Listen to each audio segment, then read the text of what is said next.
It is evident that France had a keen interest in exploiting these minerals right from the outset. These resources were extracted and transported back to France, contributing to the economic growth of the colonial power while offering minimal benefits to the local population. If you see me in the streets, better holler at me. Seeking for a beat, throw them dollars at me. I don't like defeat, take that away from me. You tryna be like me, you couldn't handle my story. But we gon' let you know, we gon' let you know. We gon' let you know, we gon' let you know. Sources are owned by multinational corporations, benefiting countries like Canada and the UK. This becomes apparent when considering the minimal contributions these companies make towards corporate social responsibility efforts. However, Ibrahim Traoré has declared that such practices are no longer acceptable. But how will this transformation be realized? This is where Captain Ibrahim Traoré's master plan comes into play. He strongly criticizes the treatment of African countries, denouncing it as a form of brutal imperialism. Captain Ibrahim Traoré brought attention to the unfortunate reality that despite the formal abolition of slavery in Europe and the United States, Africans still face conditions akin to modern-day slavery due to foreign control over gold mines. He posed thought-provoking questions about the lives of miners, their families, and the exploitation they endure. He passionately denounced the injustice of their labor, emphasizing that regardless of the amount of gold they extract, the profits ultimately benefit European powers who hold the mining rights. This structural dominance by Europe has profoundly influenced Burkina Faso's gold mining sector.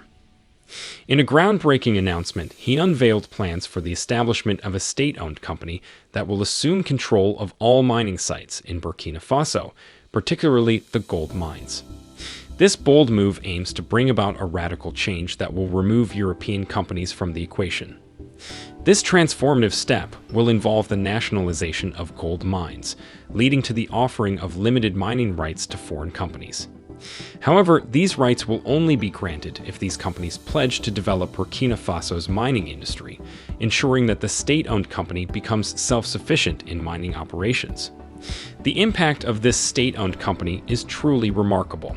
With Burkina Faso taking ownership of the newly established company, the gold extracted from the mines will remain within the country, benefiting its people.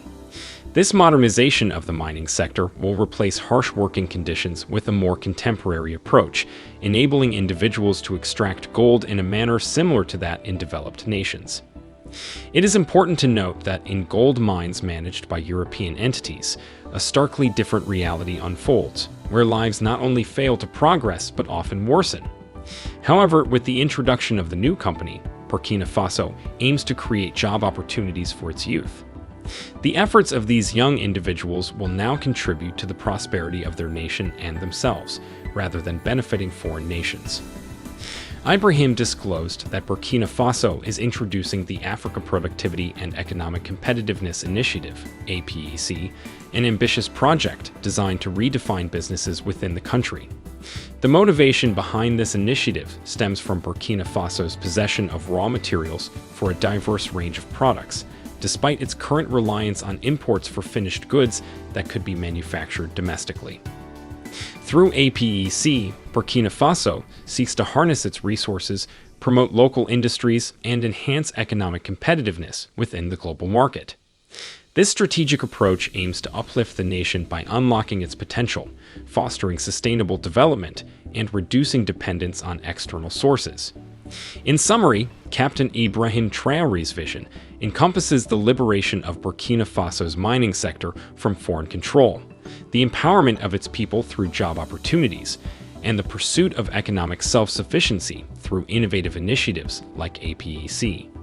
These endeavors hold the promise of reshaping the nation's future and ensuring that its resources truly benefit its citizens. During his powerful proclamation, Captain Ibrahim Traoré delivered a statement that resonated deeply with the audience. He emphasized that Burkina Faso's struggle is not an isolated one, but rather represents a collective fight for the entire African continent. In essence, the steps taken by Burkina Faso should serve as an inspiration for leaders of other African countries, encouraging them to break free from the grasp of former colonial powers and regain control over their resources. This is what the entire African continent needs, a united front against exploitation. Just as the waves of coups took European former colonizers by surprise, this move by Captain Ibrahim Traoré is set to shake the foundations of power dynamics. He has become the voice that makes African leaders realize the power they hold. If they choose, they can put an end to exploitation swiftly and effectively. This signifies that the imperial European powers seeking to undermine Burkina Faso will face a formidable challenge from the entire African continent. Their attempts to manipulate and employ unethical tactics to control a single country will prove futile when confronted with the united strength of the African continent. But can gold truly transform Burkina Faso? To answer that question, one must understand the vast amount of gold this nation possesses. Burkina Faso stands as Africa's fourth largest gold producer, alongside other valuable minerals such as cement, dolomite, granite, marble, phosphate rock, pumice, volcanic materials, and salt. Globally, Burkina Faso ranks as the 14th largest gold producer with an impressive production of 70,000 kilograms of gold in 2022. However, despite this significant output, none of the gold remains within the country, and the payments received for it are far from equitable. Instead, all the gold extracted from Burkina Faso's mines is directed to European companies that exploit the nation's resources. This heartbreaking reality reveals that, regardless of the amount of gold Burkina Faso produces, none of it remains to benefit its own people. But that is set to change. Since 2006, numerous companies, including Gold Rush Resources, Griffin Minerals, Orbis Gold Limited, Golden Rim Resources from Australia, and Claw Gold and Rand Gold Resources from the United Kingdom, have actively engaged in gold exploration in Burkina Faso. However, despite the abundance of measured and indicated gold reserves at every mining site in Burkina Faso, all the extracted gold is promptly exported out of the country, finding its way into the vaults of European banks. Expanding upon these key details, it becomes evident that Burkina Faso possesses immense untapped potential in terms of its natural resources. The vast reserves of gold and other minerals hold the promise of transforming the nation's economy and elevating the living standards of its people. Now, with Captain Ibrahim Traoré's determination to reclaim control over Burkina Faso's resources, there is hope that the gold and other valuable minerals will finally benefit the nation and its citizens. This marks a significant turning point, where the wealth extracted from the land will be reinvested to foster growth, development, and prosperity within Burkina Faso itself. Unfortunately, the people and youth of Burkina Faso do not benefit from the gold mining industry as one might expect. Despite taking on significant risks to extract gold, the youth find themselves in a situation where the precious resource swiftly leaves their country for foreign markets. This situation has led to a dire consequence for the youth in Burkina Faso. Many children are forced to abandon their education and work in the gold mines, subjecting themselves to various dangers and hazards. It is disheartening to witness the exploitation of the nation's resources at the cost of its young population. Burkina Faso, despite its wealth of resources, including gold, continues to struggle with widespread poverty. Shockingly, over 40% of the population lives below the poverty line, according to the 2021 to 2022 Human Development Index report from the United Nations Development Program. This paints a grim picture of the economic reality faced by the people of Burkina Faso. The data related to poverty in Burkina Faso reveals fluctuations, suggesting that approximately 45% of households hover just above the poverty threshold. This means that even minor shifts in household incomes can significantly impact the number of individuals struggling with poverty. The precariousness of their situation highlights the vulnerability of the population.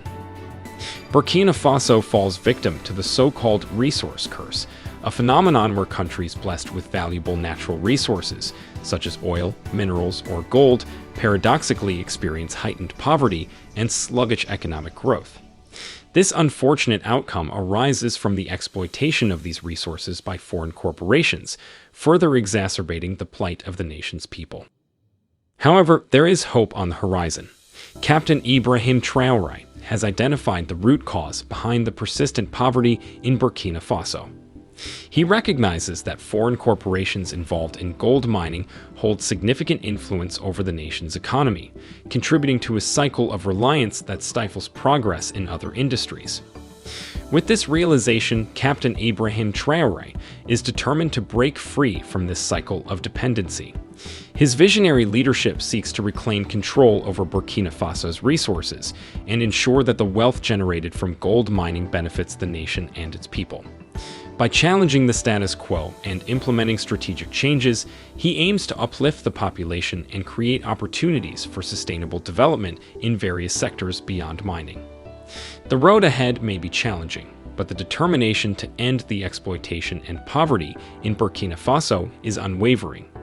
Captain Ibrahim Traoré's commitment to empowering the people and reshaping the nation's future is a beacon of hope in the fight against the resource curse and the quest for a brighter, more prosperous Burkina Faso. The heavy reliance on gold extraction in Burkina Faso hinders the country's ability to diversify its economy and invest in different sectors. Consequently, young individuals in Burkina Faso are drawn to the gold mining sector, perpetuating a cycle where the primary benefits flow to foreign entities. The dominance of foreign gold mining companies distorts the nation's economic priorities, leading to an excessive dependence on this single industry. With most of the country's resources and efforts concentrated on gold mining, other potential sectors such as agriculture, manufacturing, and technology suffer from neglect and lack of development. This limited investment in alternative sectors reinforces Burkina Faso's reliance on the gold mining industry, trapping a significant portion of the population in a cycle of dependency. Unfortunately, this situation plays into the hands of foreign gold mining companies. The absence of viable alternatives creates a large pool of job seekers, enabling these companies to take advantage of cheap labor. However, what if Burkina Faso could take control of its own resources? Instead of relying on foreign companies for revenue, the country can harness the benefits of gold mining, create employment opportunities for its population, and ensure that the wealth generated remains within its borders. This is precisely the master plan envisioned by Ibrahim Traoré. By reclaiming control over its resources, Burkina Faso can break free from the cycle of reliance and establish a more sustainable and equitable economic system. This would involve prioritizing investments in sectors beyond gold mining, fostering job creation, and nurturing the growth of industries such as agriculture, manufacturing, and technology. Ibrahim Traoré's visionary plan aims to shift the power dynamics and empower Burkina Faso to chart its own economic course. By keeping the gold within the country and utilizing it for the benefit of its people, Burkina Faso can transform its economy, reduce poverty levels, and provide opportunities for its youth. However, implementing this plan would not be without its challenges. It would require strategic decision-making, strong governance, and international cooperation to navigate the complexities of the global economic landscape. Nonetheless, the potential benefits of such a shift are significant, promising a brighter future for Burkina Faso and its citizens. In conclusion, the current heavy reliance on gold mining in Burkina Faso restricts the country's economic diversification and perpetuates a cycle of dependency on foreign entities. Ibrahim Traoré's plan to regain control over Burkina Faso's resources and prioritize the nation's own development is a bold and promising vision. By breaking free from this cycle of reliance, Burkina Faso can unlock its full potential, create sustainable growth, and improve the lives of its people. While it is a complex endeavor, there is a possibility for Burkina Faso to reclaim control over all the gold mines within its borders. Ibrahim Traoré's plan seeks to empower the country and ensure that the benefits of gold mining stay within its boundaries. However, achieving this goal would require careful strategizing, strong leadership, and international cooperation. If Burkina Faso succeeds in regaining control over its gold mines, it could set a precedent for other African nations facing similar challenges. The success of Traoré's plan may inspire other African leaders to reassess their relationships with European companies that have been exploiting their resources for decades. This could potentially lead to a shift in power dynamics and a reevaluation of resource extraction agreements. Also, while it is premature to predict the end of Europe's prosperous era solely based on the actions of Burkina Faso, Traoré's plan does highlight a growing awareness and desire among African nations to assert greater control over their resources. The exploitation of African resources by external entities has been a long-standing issue, and Traoré's vision represents a potential turning point. It is important to note that the complexities and interdependencies of the global economic system make any significant change a challenging task. The success of Burkina Faso's endeavor would depend on various factors, such as political will, economic stability, and international cooperation. Additionally, the response of European companies and governments to these efforts would also play a pivotal role in determining the outcome. Do you agree to the possibilities of Burkina Faso reclaiming control over the gold mines in its borders? Does Traoré's vision represent a potential? Creation, reaction, God. Big up TRB family. Misterjaay, I see you. I know some artists don't do this. God bless you and your family.